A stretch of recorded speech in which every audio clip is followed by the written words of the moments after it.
Hello, everyone, and welcome to the Sparks Talks webinar series, part of the Light a Spark initiative by Girls Action Foundation. I'm Elvira Trulla, the Communications Manager and Web Producer for Girls Action. And in a couple of minutes, I will be introducing today's presenter.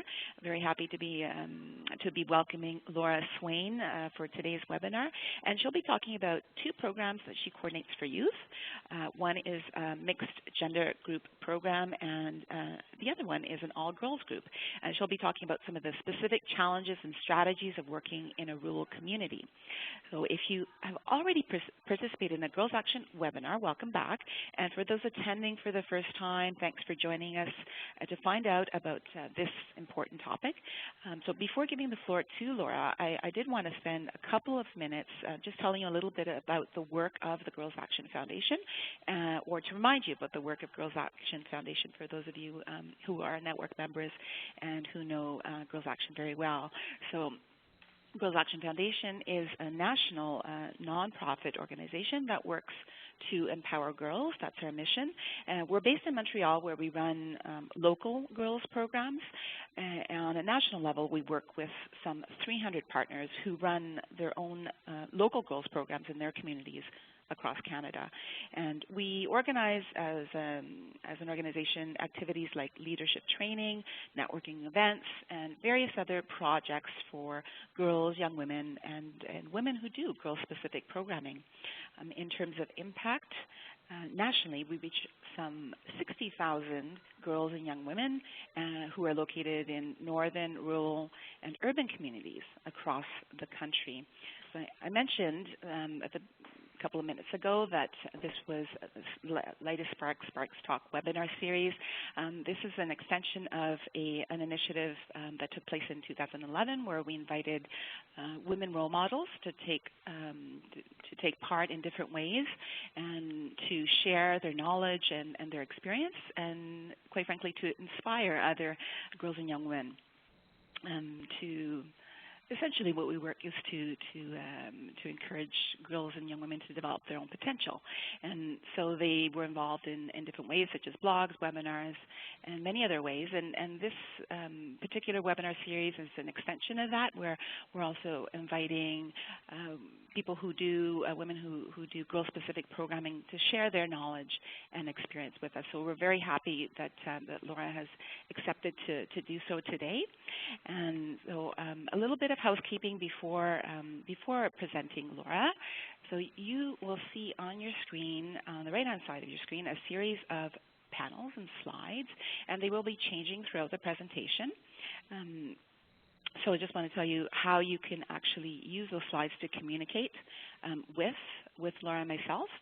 So there should be a chat panel open on your screen, and please use this chat panel to communicate with me if you have any technical issues during the presentation, and I'll do my best to help you troubleshoot. So to send me a message, just please select my name from the drop-down menu and press send. So that's the chat panel. There should also be a Q&A panel with a little question mark icon that should be visible, and that is the panel that you should use to send questions about the presentation. I will be moderating the Q&A session that will begin after Laura's presentation, and so I will be scrolling through your questions and directing them to Laura, who will be answering them. So please do use that Q&A panel for your questions, and feel free to send those questions at any time that you think of a burning question that you would like to ask Laura. So you feel free to do that throughout the presentation. And so with that covered, and you'll see the agenda on your screen. So after the introduction, I'm going to be presenting Laura. We're going to do Q&A for around 20 minutes, and then we're going to wrap up today's webinar. So today's webinar is presented by Laura Swaine, the coordinator of Healthy Relationships for Youth program, and that's a program for rural youth at the Antigonish Women's Resource Center and Sexual Assault Services Association in Nova Scotia. She has years of experience as a high school teacher and community service provider in Nova Scotia, British Columbia, Shanghai, and Hong Kong. Laura is a strong believer in the leadership potential of youth and dedicates her time to creating spaces for youth to cultivate that leadership. So I'm very happy to welcome Laura to today's webinar, and I'm going to pass things over to her. Welcome, Laura. Thank you. Thank you, everyone, for attending and for spending part of your day with me. I really appreciate that, and I'm excited to share what I can with you and some of the experiences that I've had. I do know that potentially there will be some polling questions that will come up as we go through this presentation. So please feel free to answer and respond to those polling questions honestly. It will help me and the Girls Action Foundation and potentially yourselves understand a bit better who's present, who's taking part, and what we're all here for. So I'm going to start basically with a brief introduction of two of our sessions, or two of our programs, Healthy Relationships for Youth and the Inspire program. Both of these are presented here in rural Antigonish. They are co-ed healthy relationships, and for girls, the Inspire program.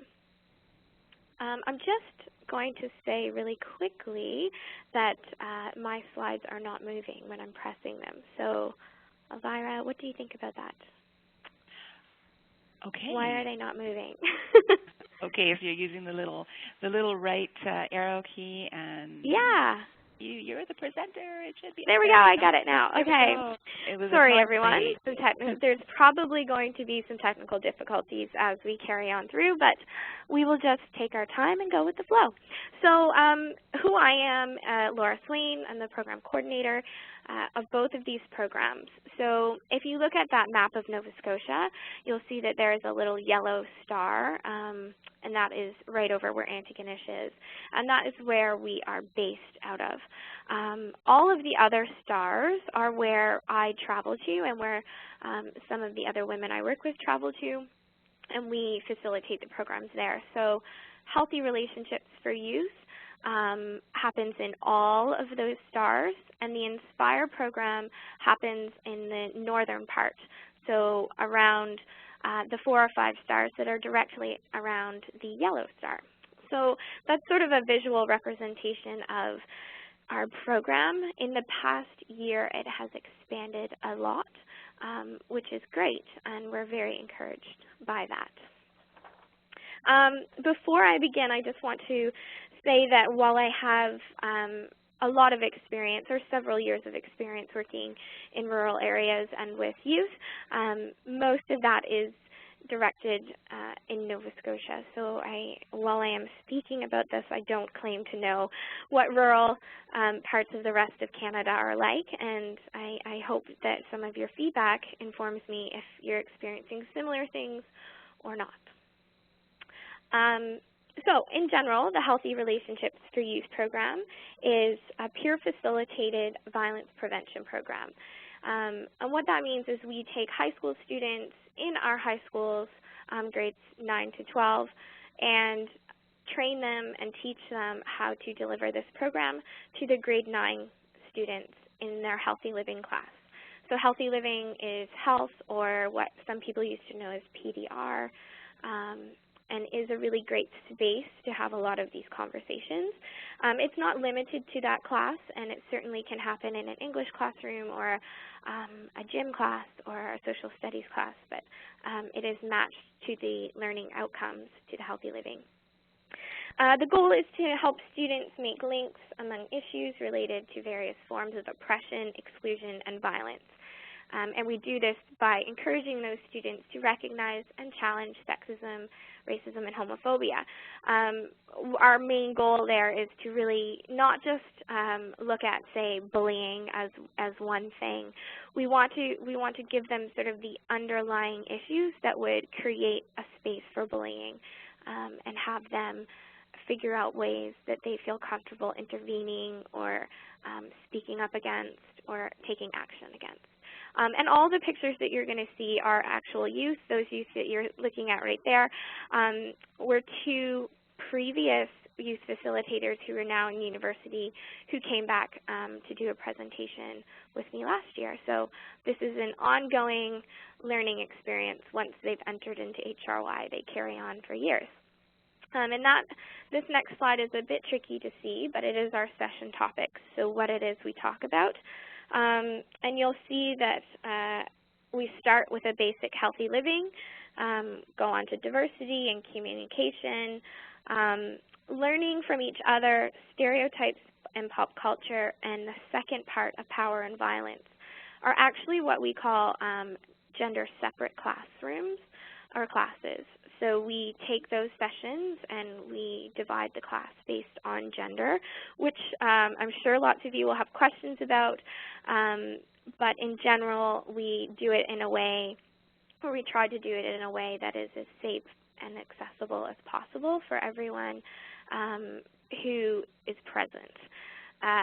Those sessions are really well received and provide a space for youth to have even a more comfortable conversation than they would if they were all mixed together. So we're getting really good feedback from that. And then we carry on, we do boundaries, social media, gender, folklore, and storytelling. So we kind of cover lots of different things in that. Okay, it's not moving again. I don't know if you see on your screen, Laura, just to interrupt for a second, the polling results are in.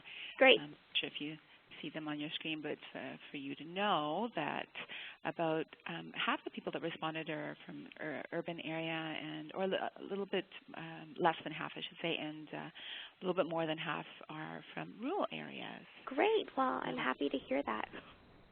I think it's we need both to have this conversation to make sure that the programs that happen province-wide, nationally, are working for everyone.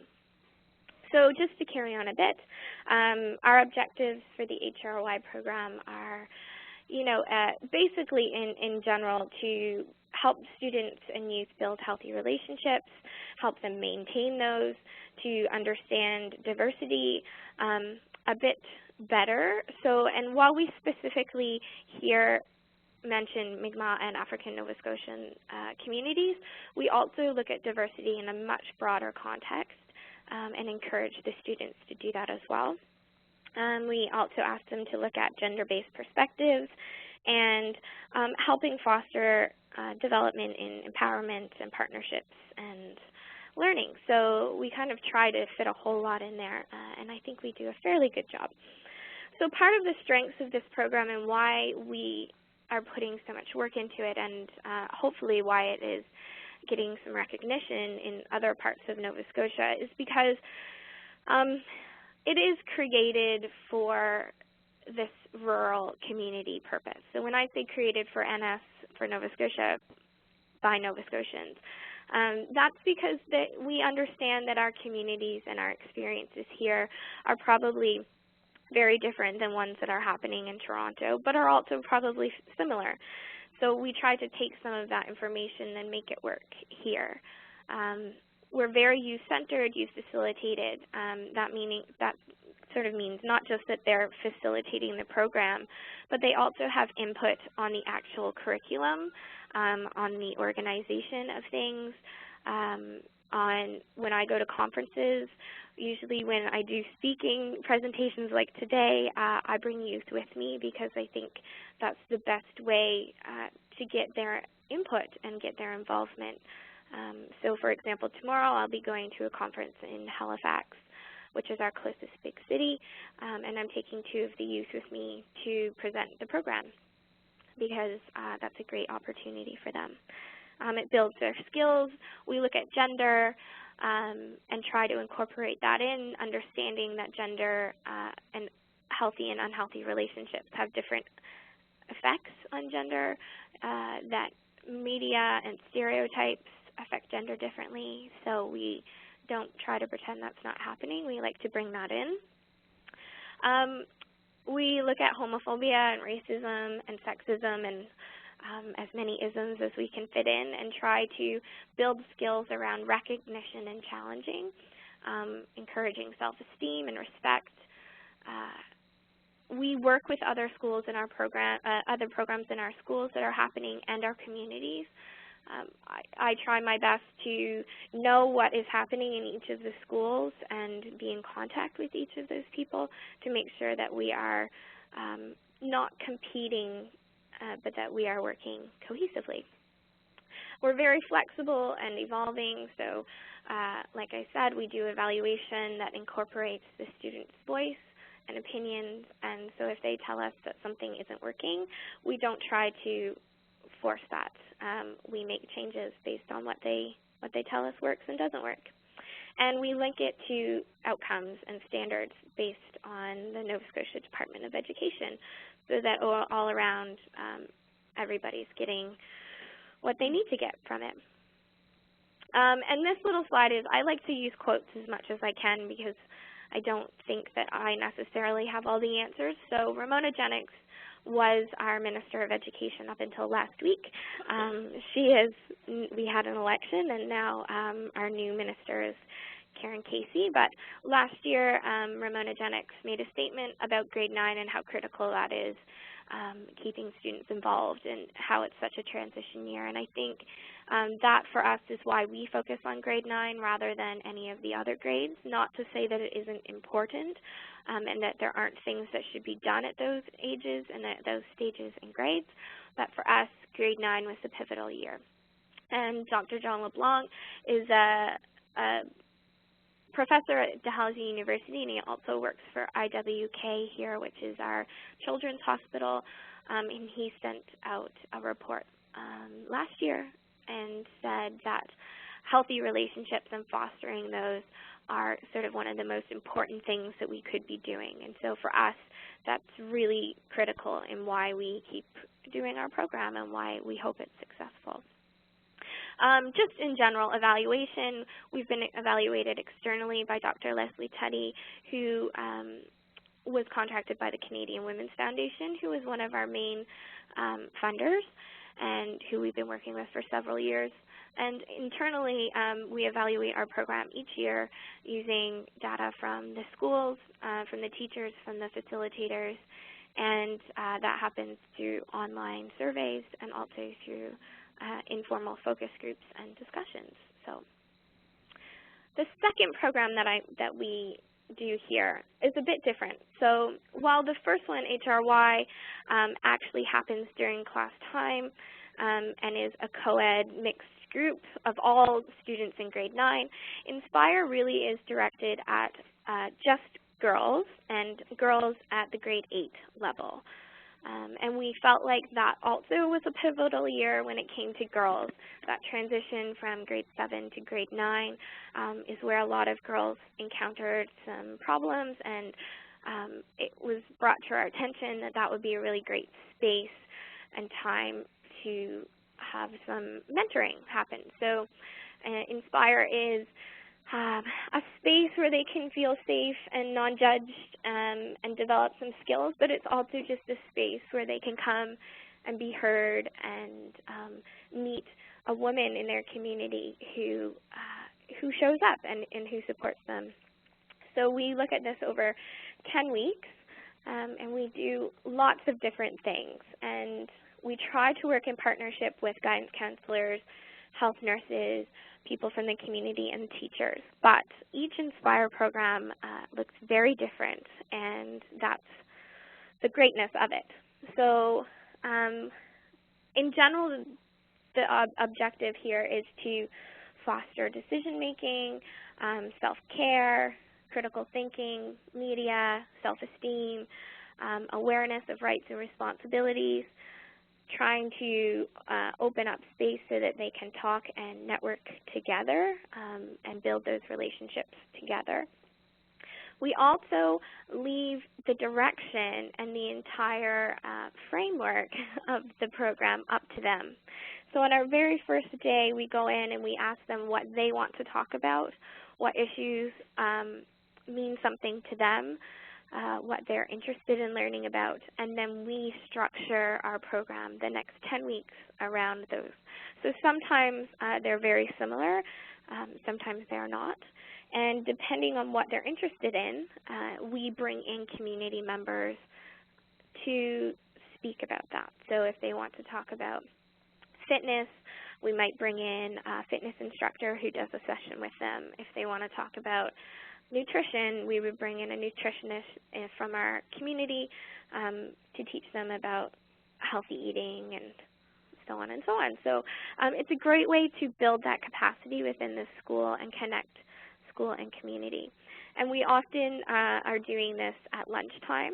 So we go into the schools at their lunchtime and bring healthy snacks and fun games and lots of good things. So those are two of our main programs here. And I think for those of you who are working in rural communities, some of these challenges will be familiar to you. And those of you in rural areas, they might be as well.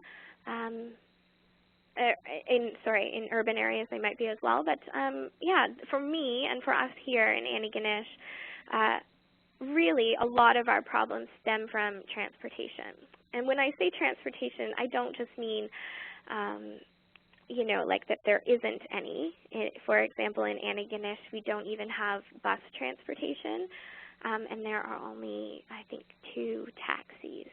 So if you live outside of town and you want to get to an event that, say, we were holding here at our Women's Center, you would have to depend on a family member or a neighbor to transport you into town. And especially for young girls, say you're 14, you're not going to have a driver's license, and it's not going to be easy for you to get there. Outside of that, the distance between each area is very large. So for me, it is not unusual to drive 2.5 hours to get to one of the schools that I visit. That's just a normal distance, one way, 2.5 hours to get to a school. So if an event is being held in Halifax, for example, it's almost impossible for some of the students at different polar ends of Nova Scotia to get to that event without a safe, trusting adult who takes them. So accessibility in terms of transportation is huge. Lack of opportunity to discuss these issues, and I guess what I mean there is space. So while we have these programs happening, they aren't reaching every community, and nor are they reaching all the communities in our area. We just don't have enough people to do that. But within schools and within community centers and other places where maybe there are some programs happening, it doesn't necessarily mean that the issues and topics that students are interested in are getting the attention that they deserve. So for some youth, the stuff they want to talk about or the issues that are happening in the news, they just don't have space to talk about it. And resources, keeping those up to date and is a challenge. So if you're not necessarily always connected to the internet, which for some people in these rural communities is difficult, not everybody has high-speed internet access yet, which is sometimes hard to believe, but it's true. Some don't have reliable cell phone service, so just assuming that you can go and Google everything isn't always a reality. And if it is, the resources that are provided to them are not always necessarily the most up-to-date. So they would have to go searching for it unless somebody brings it to them. Another real big issue for us, or a challenge, is anonymity with our services. So when you live in a very small community, it's difficult to explore or get proper access to services that your family isn't aware that you're accessing. So for an example, if you are a youth who is maybe struggling or questioning identity or gender or sexual orientation or any of these things, and you want some information on it, if you wanted to talk to somebody, it might be challenging because the school health nurse might be your aunt, and the doctor in the community might be your uncle, and your cousin might be the person who works at the community center. So if you think about trying to access services, sometimes there are barriers there because everybody knows who you are, and it's hard to do that anonymously. And another real challenge are strong traditions and isolation. So if we're thinking of communities that are on the very edges of,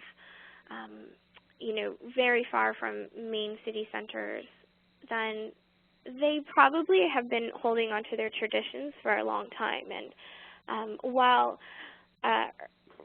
urban areas might have made leaps and bounds, steps and leaps and bounds towards encouraging open mind, information giving, those things haven't necessarily reached some of these communities. And those who have get a lot of their information from TV and from the popular culture. So when you think about, say, a youth in northern Cape Breton who might not have access or have met a lot of diversity, they might see that on TV and take that at face value. And so what we're trying to do is encourage that they have some media literacy and some discussion on that.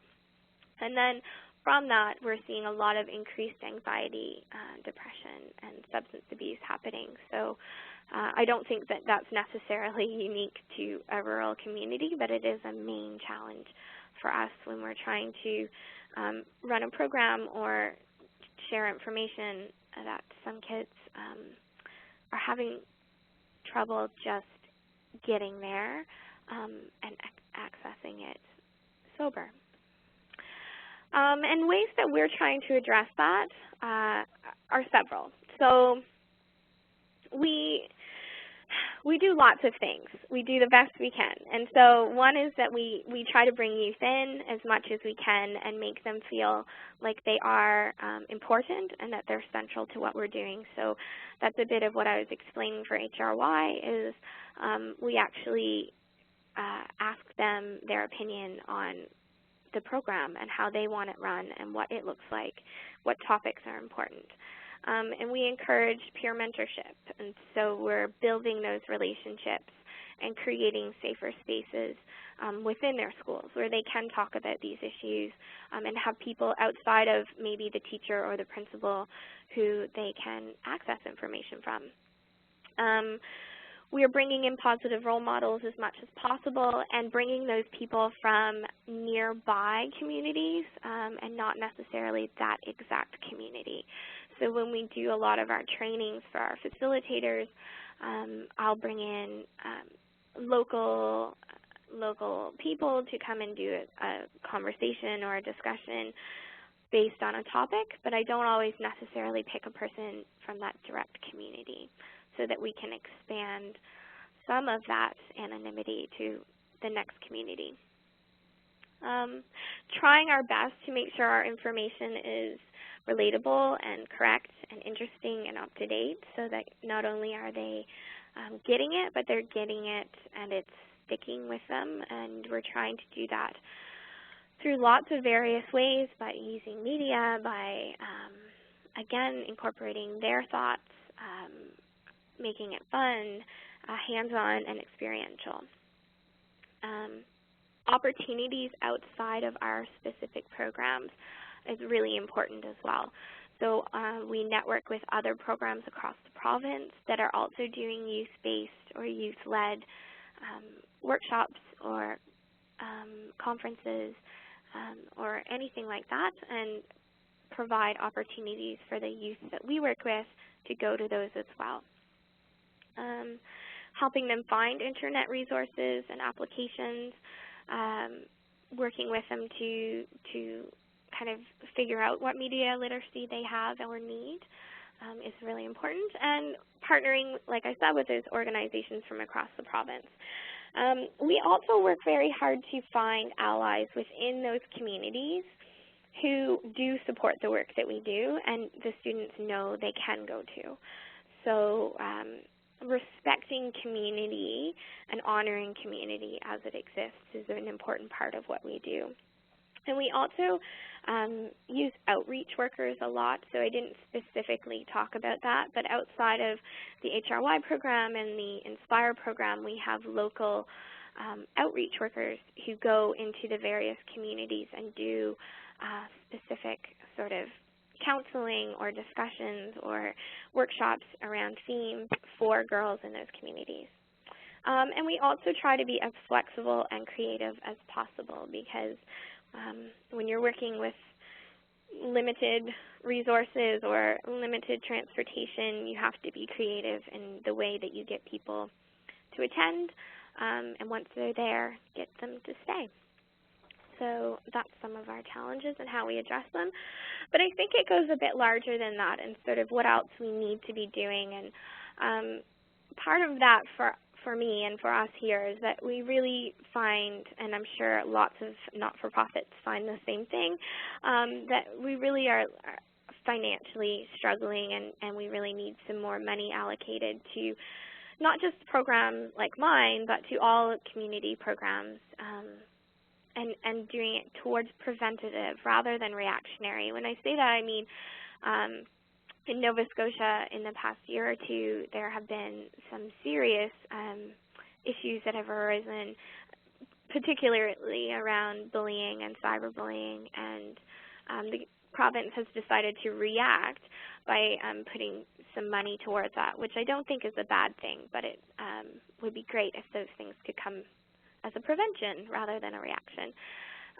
We need some more youth-friendly resources and spaces where youth can go, and we need to collaborate in our own province, but also across Canada. And I know that the Girls Action Foundation is doing that right now. I am also a part of their working group for rural and isolated girls programming, which has representatives across Canada, which I think is amazing, and I think will really help us when it comes time to addressing some of those challenges and figuring out what we can do.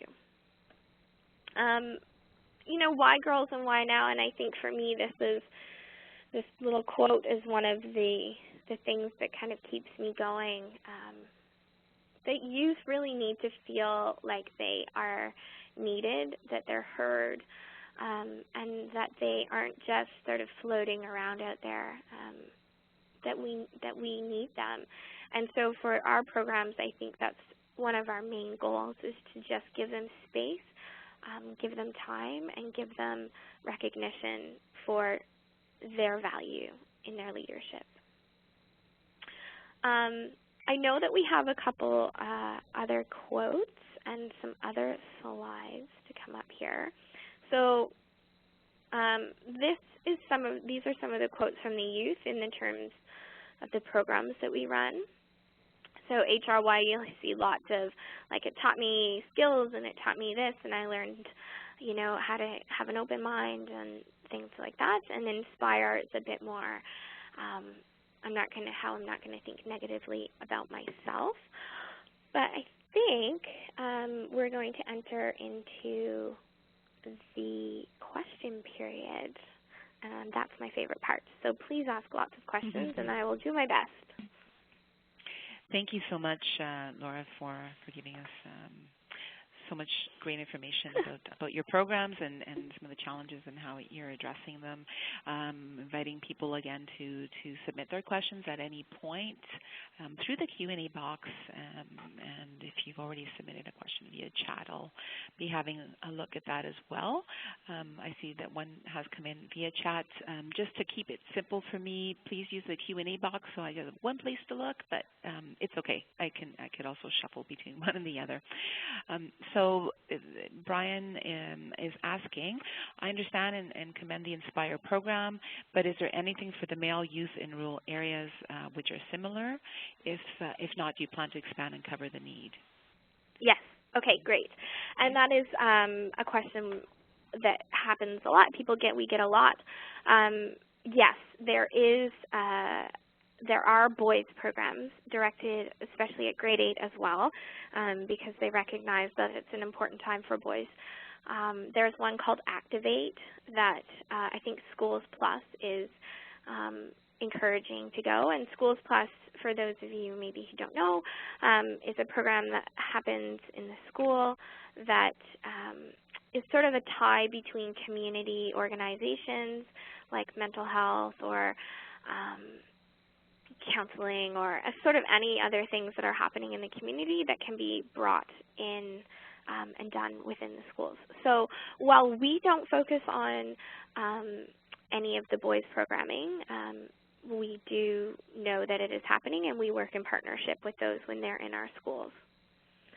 So 3 of the schools that do the Inspire program also are doing Activate at the same time, and they do them on the same day at the same time, and the facilitators of those work in partnership.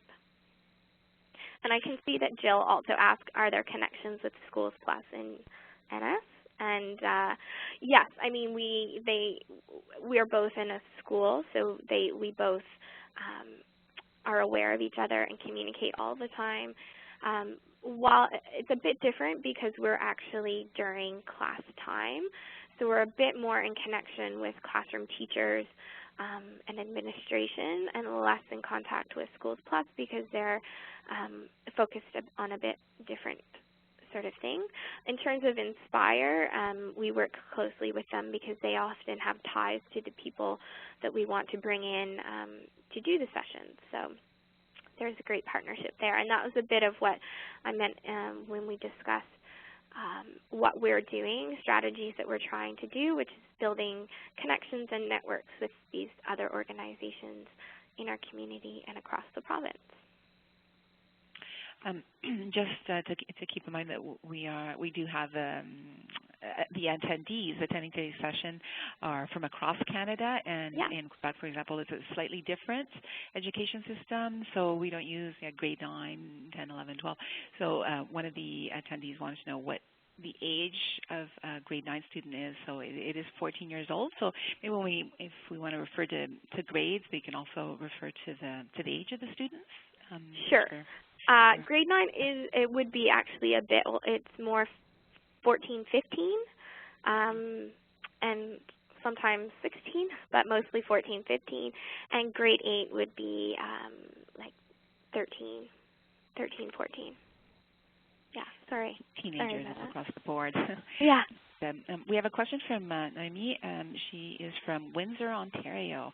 And how do your programs address diversity within the young girl communities and the role of culture and relationships, she asks? Yeah, so, okay. Yes, we do. While these youth, and like I said, when we talk about diversity in the HRY program, while one of our main focuses is on sort of Mi'kmaq and African Nova Scotian culture, we don't limit it to that, and we actually are starting to really encourage diversity to be much broader and much bigger than that. And so when we do the girls programming, we do the same thing. And it's really interesting because, for example, when I was facilitating the Inspire program last year at a school, there were 12 girls in the program, and those were all 12 girls in grade 8 in that entire school. So while we might think, oh, well, they are in the same class and they've probably been in the same class their whole lives, they will know each other very well and know all about each other. But we do some activities that encourage them to see diversity in the different ways that it happens and in each other. So in terms of religion, in terms of finance, economics, socioeconomic status, in terms of all of that stuff. So we do our best, and we are trying to open that up. Does that answer that question? Feel free to do a follow-up, Naomi, if you'd like a little bit more information on that. Oh, I can see. And the role of culture and relationships. Yeah, I mean, in Nova Scotia, in the communities we work in, the cultures are varied. We have a great Mi'kmaq sort of culture. We have Acadian culture. We have Gaelic culture. We have some new immigrants to Nova Scotia. We have some German culture. So ours is very diverse here, and we do incorporate that. And specifically, asking students, for me not to go in and tell them what it is, but for them to identify it themselves and have that discussion. So the way that we work our programs isn't necessarily that I have all the information and I'm going to give it to them and tell them what it looks like.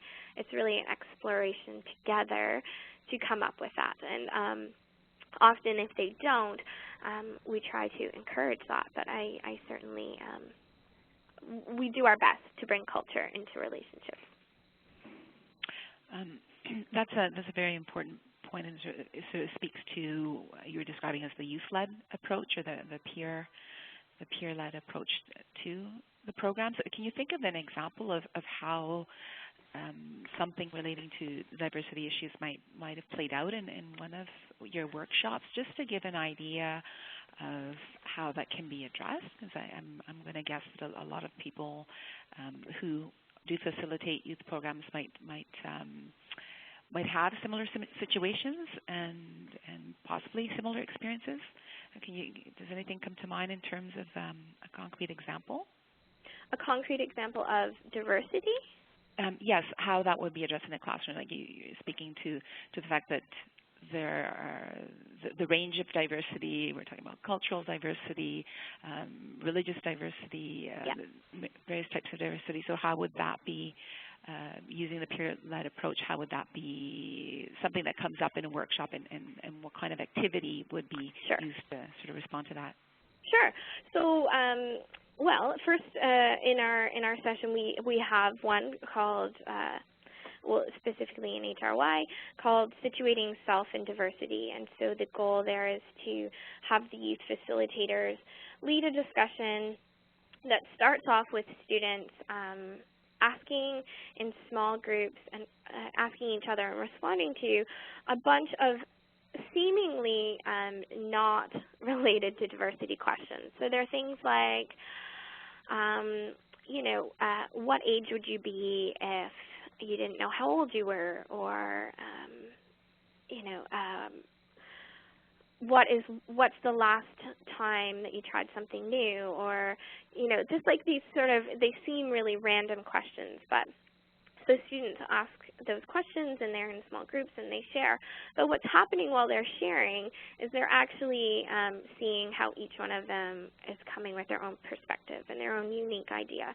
And then the follow-up to those is to get them to think about that. And so the youth facilitators would say, we all didn't think the same thing or say the same thing, and we've gone forward from there, and we all have these different opinions. And that is a form of diversity. And then the second activity that they might do is one that we call me, you, we together. And that is one where youth are sort of divided. Everyone's given a color, and they're given an action, like a way of greeting, and then they move into these groups based on how they interact with each other. And anyway, eventually they end up in groups, and the groups have a task to do. And in terms of diversity, the activities that we do don't specifically say you are representing this group of diversity, you're representing this one. Rather, it's a neutral one, but the conversation that comes after they do those hopefully will lead them to identify some of the diversity that's happening. So not just in terms of physical diversity, but also how people access things, who gets access to things, where our resources come from, language, ability, age, all of those things. So it's through a sort of neutral activity that we do that leads to a conversation that inspires that. Does that help? Does that make sense? Yeah, it does. So Yeah, sort of it's not facilitating specific. activities that might, maybe I'm putting Sorry. words, let me know if I'm putting any words in your mouth, but it might facilitate issues around privilege and difference that will come up organically rather than being necessarily directed questions, but Yeah. through those activities we get to see, well, here are the differences that we see and maybe here are the commonalities. Is that kind of approach? Yes. And so we don't do any specific activity that like identifies them first, and then has students have a conversation about it. It sort of goes against our mission and the way that we do our programming. So we really encourage it to come from the students. That being said, I mean, if they didn't come up with anything, we would probably give an example or two. But they usually do get it and are quite well aware of the diversity amongst each other and the power and privilege that happens in these communities and within those classrooms that maybe they haven't thought about before or addressed before. And Naomi responds that yes, your answer did your answer answered her question. You did address her question, and she says she's working with newcomer girls, and to quote her, we come across all sorts of conversations with our girls regarding the roles and their ideas of what is appropriate or not, and navigating this in the context of mainstream schools can be overwhelming. So that was just a follow-up to her previous comment. And another question from Barbara, who is joining from rural Newfoundland. She writes, and my question is on how to get youth girls engaged in activities given all the challenges of living in rural areas. So more of a question about how to get them out, how to get them engaged. Yeah, great. And I'm sure she's experiencing the same things that we've been experiencing here. For us, it has been that we have to take the programs to them.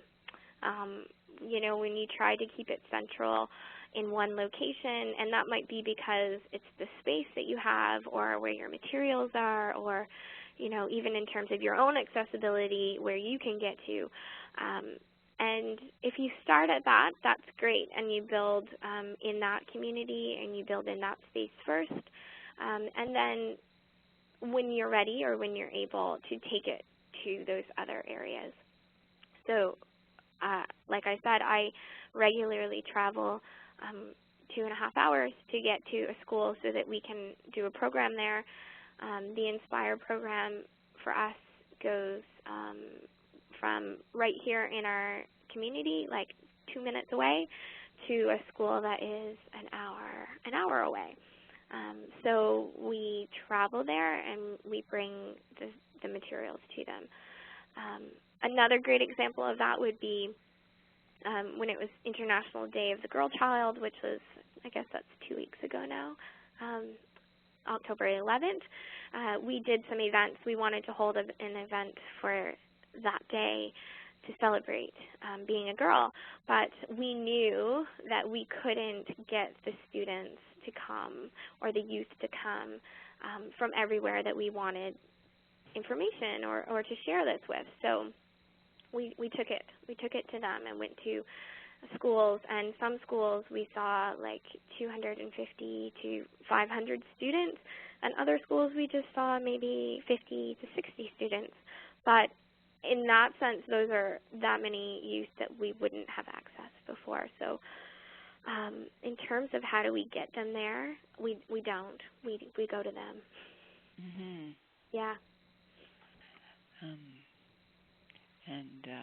So that assumes that you sort of have to have the relationships established in order to make that happen as well, right?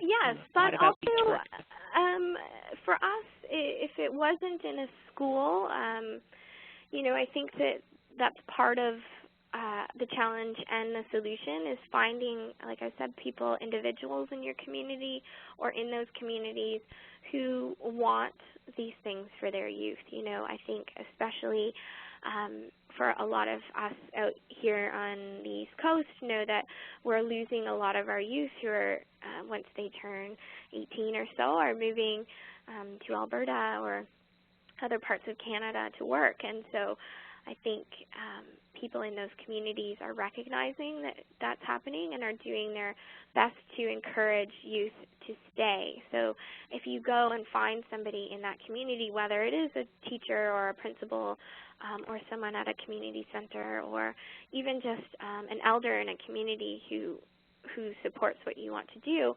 because it's going to be beneficial for everybody.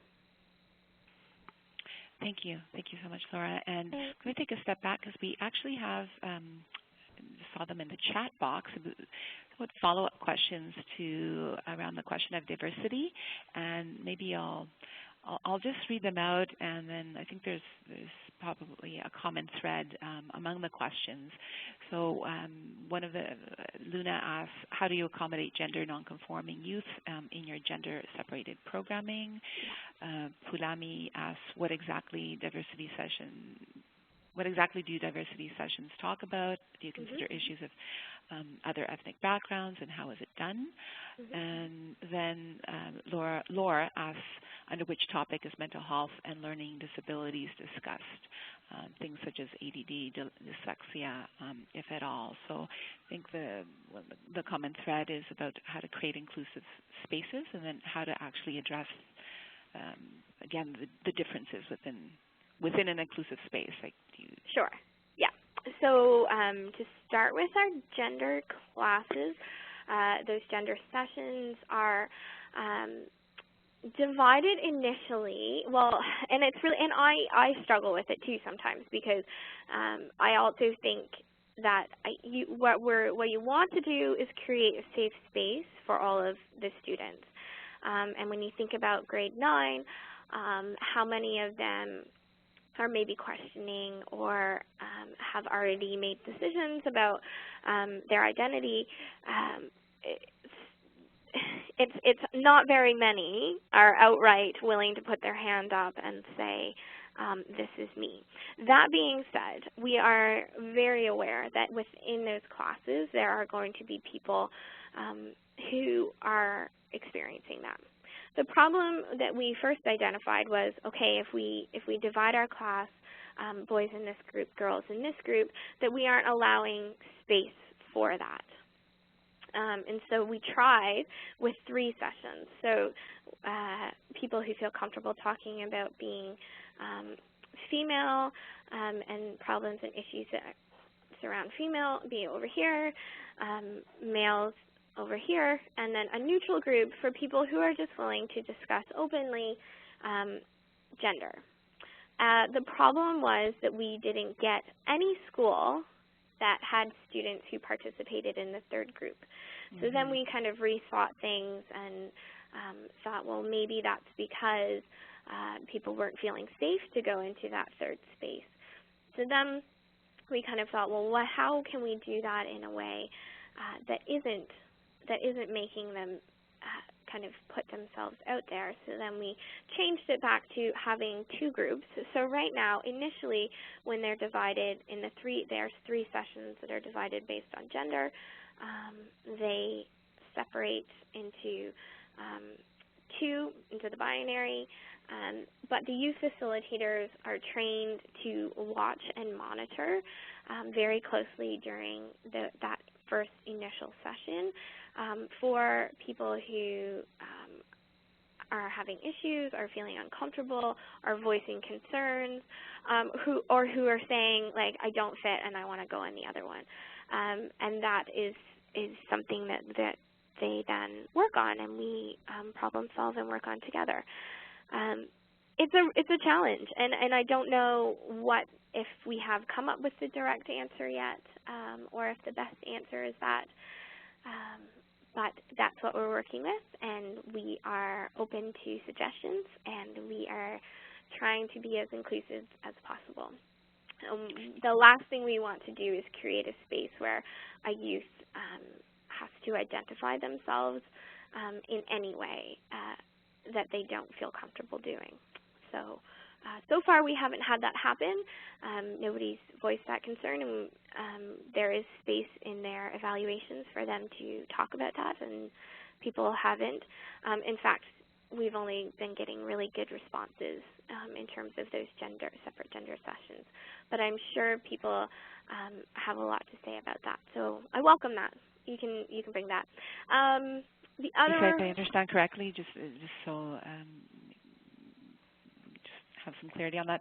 So sure. You offer the two different spaces. Yep. So those who identify female, those who identify male, and then someone who might on the outside look like they would fit into one group, choose to go in the group that they identify with, that is welcomed. Yes, of course. Yeah. Okay. And is there space to discuss that within each of those groups? Yeah. Okay. All right. So hopefully that addressed that question, and I'll let you move on.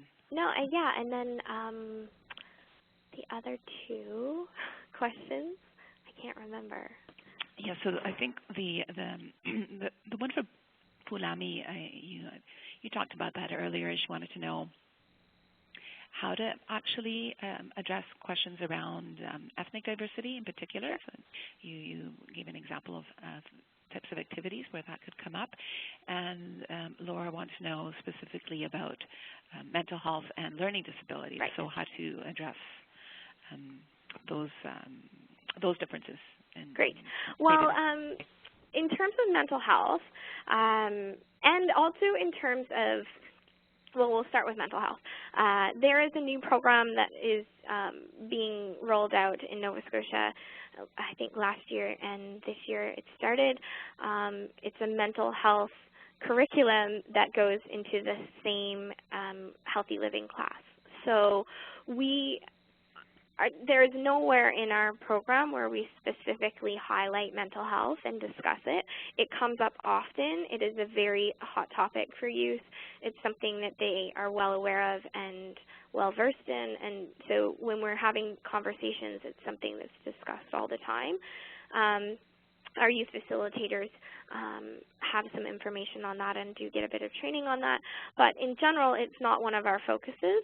But as we run in partnership with this other curriculum, which is totally devoted to mental health, we sort of mesh together and work really well side by side. So they might do one of our sessions on boundaries or on, say, communication, and then the next week they're talking about depression and or anxiety and things like that. So they are getting that. It's not necessarily just coming from us. And that being said, we also do not specifically address sexual health. So our youth facilitators are not trained and are encouraged to not give information on like birth control or sex practices or anything like that, because we feel like that we don't want them giving inappropriate or just not even fully backed up responses to those questions. So they are encouraged to give that information to a guidance counselor or the teacher. And you have to think of grade 9 healthy living as sort of, it has several units, and this program is directed only at one or two of those units. It is not meant to be the entire school year and every class that they have. So we're sort of just a little support in there that happens over 12 weeks where they have that discussion. That is not the same in the grade 8 for the Inspire program. We bring in health nurses who do sex ed talks. We bring in mental health nurses or mental health practitioners or counselors who come in and discuss that specifically with the youth, but that's not an ongoing issue. Thanks, Laura. And I'm just going to do a time check. It's 1 p.m. We started a couple of minutes into the hour, or it's 1 p.m. Eastern Time. So I'm going to ask people if they're okay with staying on for another few more minutes, because there is one more question and there's another poll that I really want to have a chance to put up on the screens for everyone. So hopefully that's okay for everyone. If anyone has to leave right away, of course we understand. Hopefully you can hang on for another 5 minutes at the most. And what I'm going to do is, because the last answer you just gave, I think also addresses another attendee's question. So I'm going to read out his question. At the same time, I'm going to put up our second poll and invite everyone to please take a couple of minutes to answer those questions as well, because that really helps us in organizing these webinars. If they're on the mark, what needs to be different, basically, what is the learning that you're taking back, and what questions are you still left with? So hopefully you won't mind answering those questions. I'm going to open the poll right now, so you should see those questions on your screen any moment. And to go back to the Q&A, Brian asks, being from Digby, I know that a good many young girls seem to not have many things to do, and therefore I notice a rather high teen pregnancy and or misuse issues. Have you found through your program in similar rural communities a noticeable reduction? I think I seem to have lost the last part of the question, but is this something that you've noticed as well? And you touched on that earlier in your last answer. Yeah, so I mean, teen pregnancy is certainly one of the issues that all of our youth are dealing with, and I know Digby well. And Brian, I don't know you, but I'm sure we will cross paths soon. And yeah, I mean, I think it is an issue. But I don't necessarily know if our program, we have not focused directly on a study or on a survey or an evaluation analysis that looks at how our program affects teen pregnancy, but I do know that through what we do, it creates stronger and healthier relationships. So we do have proof that they are creating healthier, more open, more communicative, and assertive relationships. So I think through that we could say it probably is impacting that. Of course, there's still teen pregnancy in all of these communities, but I do think that what we're doing is a step in the right direction, if anything. Thank you so much for that. And in the last minute or so, I just want to go back to the slides that we have up. I've left up the slide you mentioned earlier, Laura. Thank you for that. That Girls Action has also been working on putting together resources, and we've just come up with 2 publications about rural communities, and the one on the left, the action guide, is actually case studies or inspiring stories from people across Canada who live in rural communities who run girls programs. And so I really invite you to go to our website and download that. The URL is on your screen. And also we have another publication, research on rural girls and young women's issues, which is a great source for lots of different issues that were addressed today in terms of living in rural communities. And of course, the resources that Laura had put up on the screen earlier. Here's the slide for that again. And also a reminder that you're going to be receiving the podcast in your email box, so you will be able to follow those links when you receive the podcast. And I wanted to invite you, Laura, to share if you have any concluding words. Thank you. Thank you all so much for participating and for your wonderful questions, and I hope that I answered them as best I could.